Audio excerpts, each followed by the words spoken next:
bagusani fi badilati la ilaha illallah. Bab kedua di kitab 12 ini menerangkan fadilah keutamaan berzikir la ilaha illallah.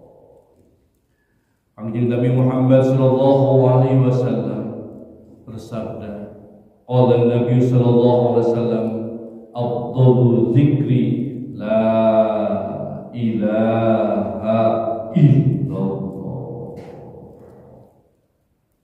Yang paling utama kata Rasulullah sallallahu alaihi wasallam, zikir beribadah Allah Subhanahu wa taala adalah kalimat la ilaha illallah. Ini bukan kata para ulama, ini bukan kata siapa saja, tapi ini disabdakan langsung oleh Kanjeng Nabi Muhammad sallallahu alaihi wasallam, bahwa zikir yang paling utama adalah la ilaha illallah.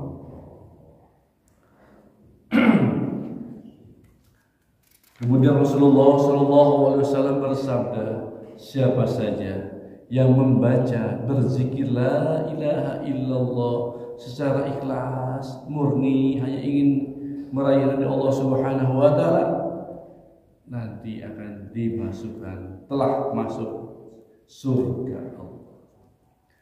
Qala Nabi sallallahu alaihi wasallam, man qala la ilaha illallah khalisan mukhlisan dakhala jannah.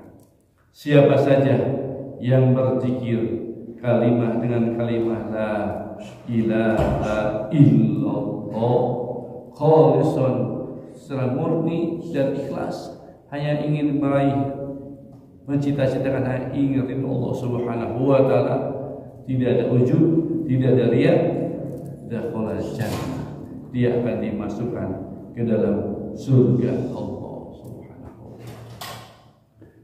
Banyak pertanyaan yang diajukan kepada saya. Apa bedanya la ilaha illallah yang saya baca dan la ilaha illallah yang Pak Maman baca? Enggak ada bedanya. Tapi saya merupakan seperti air, ya, air saja untuk menjawab la ilaha illallah yang sudah. Air ini di botol ini kalau kita minum, oh udah nikmat banget. Apalagi lagi haus, pasti nikmat banget. Nah, perbedaannya bapak-bapak la ilaha illallah dan Islam itu, kalau saya sudah minum, sudah merasakan nikmatnya air ini. Bapak-bapaknya yang itu hanya mengumpulkan air itu enak, nikmat kalau diminum, hanya berangan-angan saja. Tapi kalau ya, bagi yang sudah itu, sudah merasakan nikmatnya kalimat zikir la ilaha illallah, sudah merasakan nikmatnya. Jadi bedanya seperti itu. Jadi kalau ada yang bapak la ilaha illallah, ya boleh, tapi kenikmatannya belum terasa. Kalau saya sudah seperti itu, ya, saya sudah merasakan minumnya airnya, nikmatnya air aqua ini. Ada suatu cerita bahwa ada seorang di pegunungan, orang yang biasa hidup di kampung, di gunung, dia pergi ke kota, ingin mencari pengalaman baru. Ketika dia jalan sampai kota, tibalah di kota, katakan di Bogor ini, datang ke Masjid Al-Istiqomah ini. Karena beliau biasa, dia tiba-tiba biasanya dia berwudu, akan pada saat itu setelah salat zuhur. Setelah salat zuhur, setelah azan berkumandang, dia akan berwudu. Biasanya dia berwudu, dia di pancuran kalau di daerahnya. Tapi di sini terlihat ada masuk, ada keran. Ada keran, oh ada keran ya katanya. Kalau dia belum pernah lihat keran, yang ada pancuran. Orang Baduy itu lihat ada orang yang memutarkan keran, tiba-tiba keluar air, gitu ya. Oh, ada keluar air ya, gitu ya. karena dia belum pernah lihat keran. Maka setelah keluar air itu dia berwudu lah. Dia mencoba juga keran itu, ternyata keluar airnya. Setelah berwudu, dia berjanji setelah dia pulang ke Masjid Al-Istiqomah ini, dia kembali ke kampungnya, halamannya, ingin seperti ini, gitu. Ingin nanti di kerannya, nanti akan beli kerannya sebanyak mungkin, beli keran supaya nanti bisa keluar air yang jernih. Kemudian dia beli keran air itu di suatu toko bangunan, dia beli beberapa biji. Setelah itu dia bawa pulang ke rumahnya, ke kampungnya. Dia pasang sesuai dengan apa yang tertera dilihat di masjidnya, di tembok, kemudian dipasang itunya. Dia tidak tahu kemana lagi. Pada saat setelah selesai dipasang, ketika dibuka, airnya tidak ada, tidak keluar. Kok tidak keluar itu air, gitu ya? Padahal ketika saya sholat di Masjid Al-Istiqomah kemarin, itu keluar airnya, pada sini tidak keluar. Dia lupa bahwa di Masjid Al-Istiqomah itu airnya nyambung ke PDAM, ke pusatnya. Di pusatnya itulah dialirkan air. Kalau dia tidak ada air, tidak mungkin keluar air, karena dia hanya memasang keran saja, tidak keluar airnya. Demikian juga membaca la ilaha illallah. Kalau tidak bertanya, meminta ke ahlinya, tidak akan berkata apa-apa, tidak akan mengeluarkan cahaya, tidak mengeluarkan sesuatu apapun, karena kosong. Tapi kalau sudah kita menyambung kepada ahlinya, menyambung ke ahli guru satu, dan kemudian kepada menyambung kepada Kanjeng Nabi Muhammad sallallahu alaihi wasallam. Oleh karena itu, ketika kita akan membaca la ilaha illallah, kita seperti masuk rumah. Rumah itu ada pintu, pintunya harus ada kuncinya. Nah, kuncinya ketika masuk ingin itu ada di talqin zikir. Talqin zikir adalah suatu pintu untuk masuk ke dalam la ilaha illallah. Jadi pada saat setelah ditalqin, memohon pada ahlinya, memohon pada Kanjeng Nabi Muhammad SAW, maka siapa saja yang membaca la ilaha illallah penuh dengan ikhlasan dan hanya ingin meridai Allah Subhanahu wa taala, dakhala jannah. La ilaha illallah, la ilaha illallah, la ilaha illallah. Orang-orang yang sudah biasa baca minimal setiap sholat 165, ada yang lebih baik, ada yang 1.000, 2.000, 3.000, 4.000, 5.000, 10.000, bukan ini apa-apa. Ingin hanya satu ini, bahwa ingin satu saja di antara yang dibaca, hanya satu ingin dari Allah Subhanahu, khalisan mukhlisan, hanya satu saja. Ketika dia berzikir, dia terzikirnya usul sampai pada Allah Subhanahu wa taala. Sehingga dengan penuh ikhlas itu, dengan penuh kemuliaan itu, hanya ingin meridai Allah Subhanahu wa taala, insyaallah dakhala jannah, akan dimasukkan kepada Allah Subhanahu wa taala ke dalam surganya Allah Subhanahu wa taala. Ketika kita memohon kepada Allah Subhanahu wa taala, tidak banyak doa yang dibacakan, dipanjatkan, tapi tetap ingat sama Allah Subhanahu wa taala. Karena sesuatu apapun yang kita minta, bukan ingin surga, bukan takut neraka, tapi hanya ingin meraih ridho Allah Subhanahu wa taala, ingin mencapai yang punyanya surga, yang punyanya neraka, kita beribadah Allah Subhanahu wa taala. Jadi kalau kita ibadah, jangan seperti anak-anak ketika masuk SD. Ketika masuk SD pertama kali, apa yang dibicarakan sama ibunya? Nah, kamu belajar sini ya, kelas 1, belajar yang baik ya. Pada saat sudah pulang belajar baik. Nanti pada saat nanti kalau naik kelas nanti naik kelas dan ranking pertama, belajar baik, ayah akan belikan sepeda. Jadi diiming-iming belajarnya dengan sepeda. Maka dia semangat, dia belajarnya, maka dia naik pada saat naik dia diberi ibadah, diberi sepeda. Itulah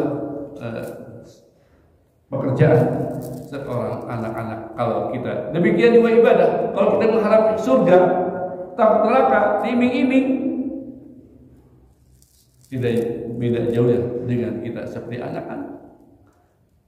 Kita seperti sesuatu yang diiming-iming, ya, sekarang sudah waktunya, bukan ingin surga, bukan takut neraka, tapi sesuatu. Kalau kita sudah jadi mahasiswa, bukan apa-apa lagi belajarnya, tidak ingin sepeda lagi, tidak ingin sesuatu lagi pemerintahan orang tuanya, tapi karena belajarnya karena untuk dirinya sendiri, maka dia belajarnya bukan mengharap sepeda lagi, tapi mengharap dia mempunyai kesarjanaan. Jadi pada saat dia lulus, bukan lagi ingin sepeda, tapi ingin sesuatu yang bisa mendapatkan uang dari sekolahnya. Demikian juga kita, sekarang sudah kita mulai berubah.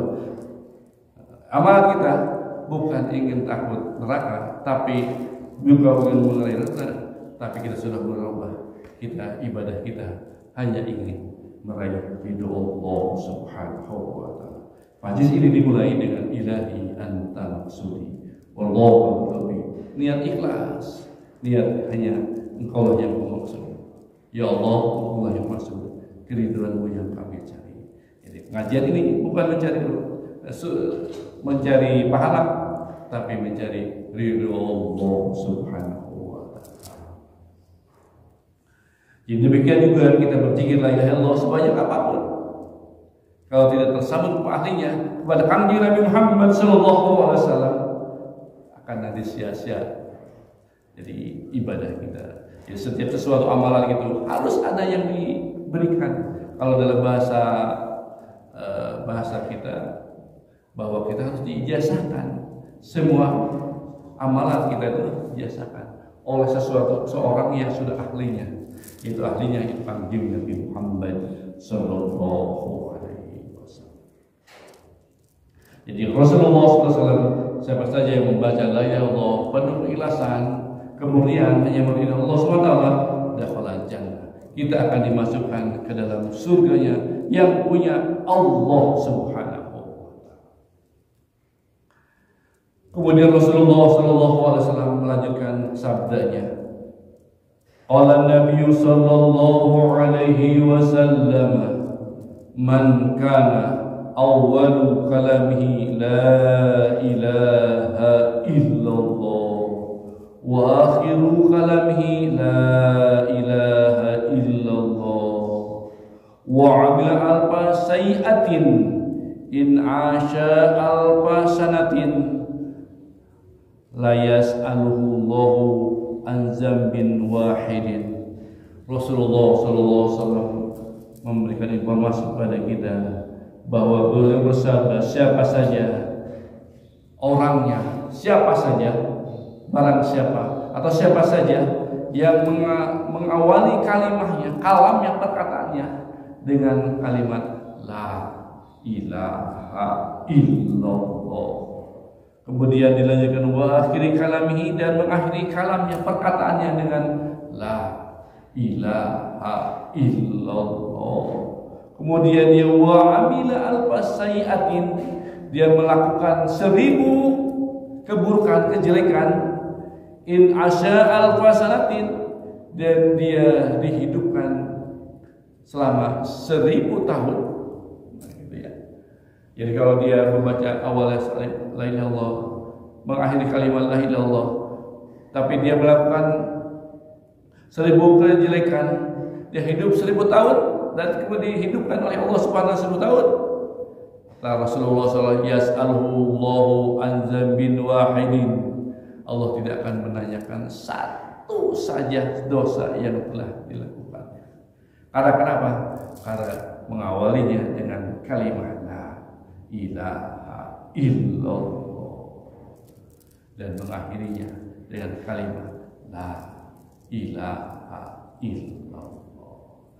Kalimat itu membersihkan dosa-dosa kita, dosa-dosa kecil kita, baik yang disengaja maupun tidak sengaja, itu akan diampuni oleh Allah Subhanahu wa taala. Seperti sabda Nabi Muhammad sallallahu alaihi wasallam,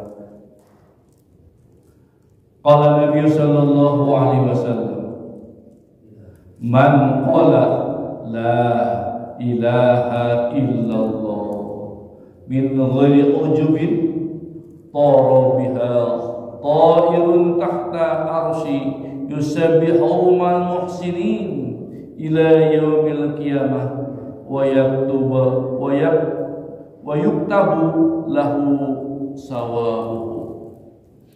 Siapa saja, kata Rasulullah sallallahu alaihi wasallam, yang berzikir la ilaha illallah tanpa ada rasa uzur, ingin dilihat, ingin didengar, ingin dipandang oleh orang lain, maka Allah akan menjadikan terbanglah biha seekor burung tahta arsy, di bawah arsy. Jadi nanti akan terbang seekor burungnya warna hijau, akan terbang di bawah arsy.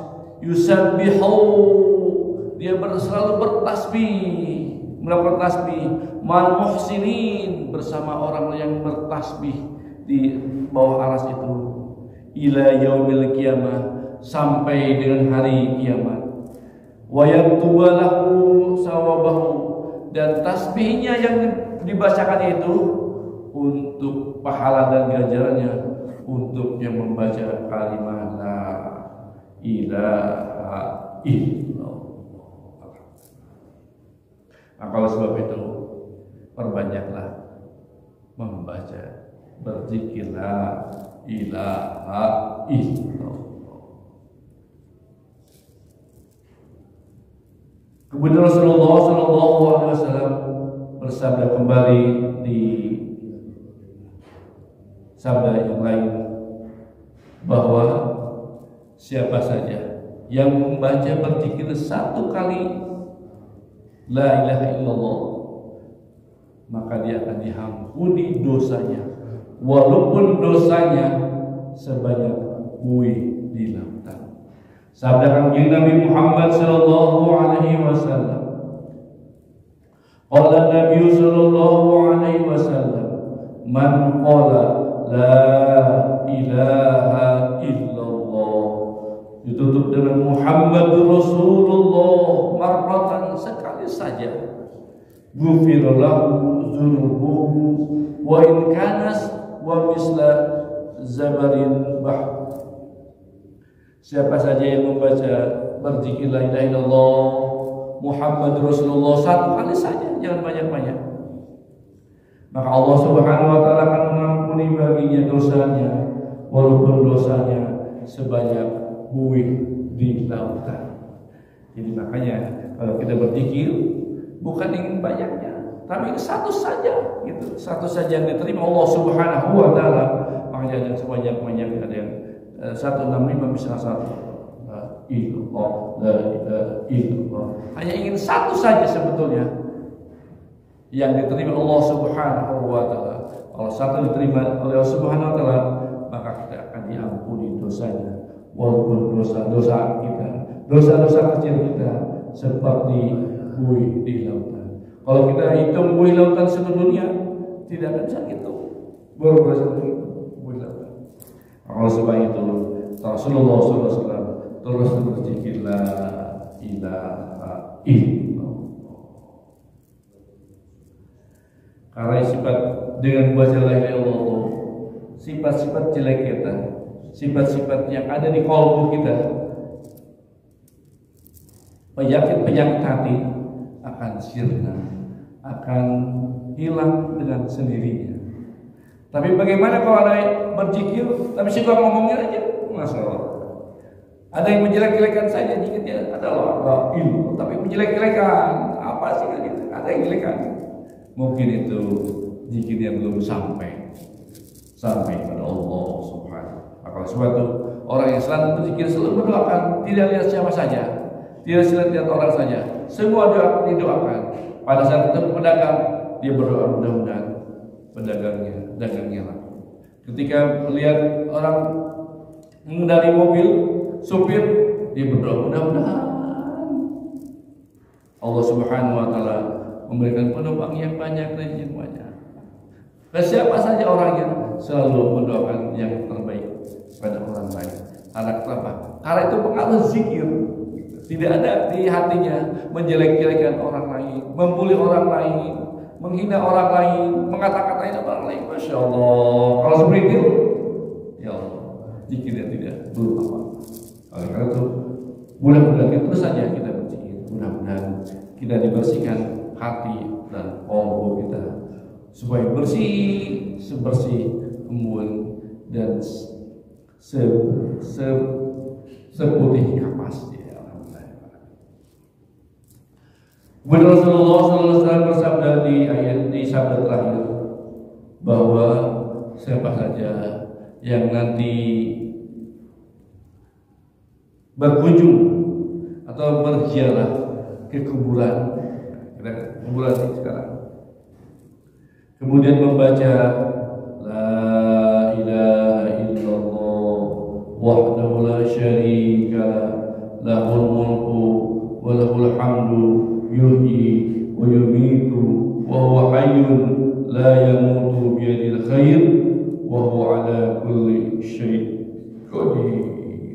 Jadi kalau kita kumpulan muslim khususnya baca La ilaha illallah wa la syarika lahul mulku wa lahul hamdu yuhyi wa yumitu wa huwa hayyun la yamutu biyadil khair wa huwa ala kulli syai'in qadir. La ilaha illallah wa la syarika lahul mulku wa lahul hamdu yuhyi wa yumitu wa huwa hayyun la yamutu biyadil khair wa huwa ala kulli syai'in qadir. Sekarang saja. Jadi Rasulullah SAW bersabda, "Idza maral mu'min 'alal muqabiri wa qala la ilaha illallah wahdahu la syarika lahul mulku wa lahul hamdu yuhyi wa yumitu wa huwa hayyun la yamutu biyadil khair wa huwa ala kulli syai'in qadir." Nawwarallahu tilkal qubura kullaha wa ghafara liqa'iliha wa kataba lahu alfa alfi hasanatin wa rafalahu alfa alfi darajatin wa ta'anhu alfa alfi sayyiatin. Ya, Rasulullah SAW memberi pelajaran buat kita ketika kita mengunjungi kuburan orang-orang mukmin, orang-orang Islam, misalkan sekarang di Belanda atau kita berkunjung ke pemakaman Islam yang lainnya. Ketika kita berkunjung, bacalah la ilaha illallah wahdahu la syarika lahul mulku wa lahul hamdu yuhyi wa yumiitu wa huwa hayyun la yamutu biyadil khair wa huwa ala kulli syai'in qadir. Baca itu Rasulullah SAW minimal la ilaha illallah wa la syarika lahul mulku wa lahul yumiitu wa ala kulli syai'in qadir. Ini mana itu aja. Apa itunya? Nawwarallahu, maka Allah akan menerangi tilkal qubur kulha, semua kuburan yang ada di situ. Jadi ketika baca itu ada kuburan saudara kita, ayah kita, anak-anak, ibu kita, adik, kakak, om, tante, semuanya yang sekarang sudah meninggal dunia. Kita baca itu, maka Allah akan menerangi kuburan-kuburan mereka semuanya. Dan yang membacanya wa ghafara Allah akan mengampuni liqa'iliha, dosa-dosa kecil yang membaca doa itu. Wa kataballahu lahu, maka Allah juga akan mencatat lahu baginya alfi hasanatin, 1.000.000 kebaikan. Wa rafa'alahu alfi darajatin, dan Allah akan mengangkat derajatnya bagi orang yang membaca di kuburan tadi la ilaha illallah wa la syarika seterusnya 1.000.000 derajat, diangkat derajat 1.000.000 derajat. Wa hatta anhumul alfi sayyatin, dan Allah juga akan menghapus 1.000.000 kejelekannya. Jadi kalau kita ada yang meninggal atau yang kita sedang berziarah kubur, bacalah minimal seperti bacanya setelah kita sholat la ilaha illallah syarika lahul mulku wa lahul yumiitu wa ala kulli syai'in qadir. atau juga yang lebih banyak la ilaha illallah wahdahu la syarikalah lahul mulku wa lahul hamdu yuhyi wa yumiitu wa huwa hayyun la yamutu biyadil khair wa huwa ala kulli syai'in qadir. Mudah-mudahan kuburan ayah saudara sekalian diterangi oleh kita dengan membaca bacaan yang telah diajarkan oleh Kanjeng Nabi Muhammad sallallahu alaihi wasallam. Mudah-mudahan kita diberi kemampuan, diberikan keistimewaan, diberikan keistiqomahan oleh Allah Subhanahu wa taala menjalankan seluruh perintah Kanjeng Nabi Muhammad sallallahu alaihi wasallam seperti yang telah disabdakan oleh Kanjeng Nabi Muhammad sallallahu alaihi wasallam dan fadilah mujizat Al-Fatihah. Al-Fatihah. A'udzu billahi minasyaitonir rajim. Bismillahirrahmanirrahim. Alhamdulillahirabbil alamin arrahmanir rahim maliki yaumiddin. Iyyaka na'budu wa iyyaka nasta'in ihdinas siratal mustaqim siratal ladzina an'amta 'alaihim ghairil maghdubi 'alaihim waladdallin. Alhamdulillah, bab kedua di Kitabul Aziz telah dibacakan. Alhamdulillah. Dan sekarang sudah mulai 20 hadis sudah dibacakan. Alhamdulillah. Kita lanjutkan nanti di ahad depan bab ketiga, fadilah membaca Bismillahirrahmanirrahim. Mudah-mudahan kita sepanjang usia kita untuk tetap istiqomah menurut ilmu Allah dan untuk Kanjeng Nabi Muhammad sallallahu alaihi wasallam. Wallahu a'lam. Dan tutup kita dengan baca doa al-majlis. Subhanallahumma wa bihamdika asyhadu an la ilaha illa anta astaghfiruka wa atubu ilaik. Mohon maaf lahir batin dunia akhirat. Walakum minkum wa billahi taufiq wa hidayah. Wassalamualaikum warahmatullahi wabarakatuh.